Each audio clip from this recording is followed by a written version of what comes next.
വിശുദ്ധ മാർക്കോസ് 11:24 മുതൽ 26 വരെ. ഞാൻ പറയുന്നു, പ്രാർത്ഥിക്കുകയും യാചിക്കുകയും ചെയ്യുന്ന എന്തും ലഭിക്കുമെന്ന് വിശ്വസിക്കുവിൻ, നിങ്ങൾക്ക് ലഭിക്കുക തന്നെ ചെയ്യും. നിങ്ങൾ പ്രാർത്ഥിക്കുമ്പോൾ നിങ്ങൾക്ക് ആരോടെങ്കിലും എന്തെങ്കിലും വിരോധമുണ്ടെങ്കിൽ അത് ക്ഷമിക്കുവിൻ. അപ്പോൾ സ്വർഗത്തിലുള്ള നിങ്ങളുടെ പിതാവ് നിങ്ങളുടെ തെറ്റുകൾ ക്ഷമിക്കും.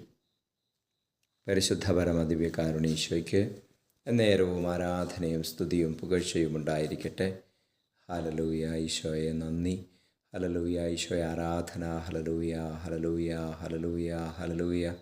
ഈശോയെ, അങ്ങ് ഞങ്ങൾ പ്രാർത്ഥിക്കുന്നവ ഞങ്ങൾക്ക് തരുമെന്നുള്ള വാഗ്ദാനം തരുന്നതിനെ ഓർത്ത് നന്ദി പറയുകയാണ്.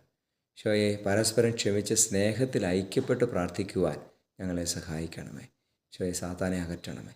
നമ്മുടെ കർത്താവ് യേശു മിശിഹായുടെ കൃപയും പിതാവായ ദൈവത്തിൻ്റെ സ്നേഹവും പരിശുദ്ധാത്മാവിൻ്റെ സഹവാസവും നിങ്ങളോടുകൂടി ഉണ്ടായിരിക്കട്ടെ, ഇപ്പോഴും എപ്പോഴും എന്നേക്കും. ആമേൻ.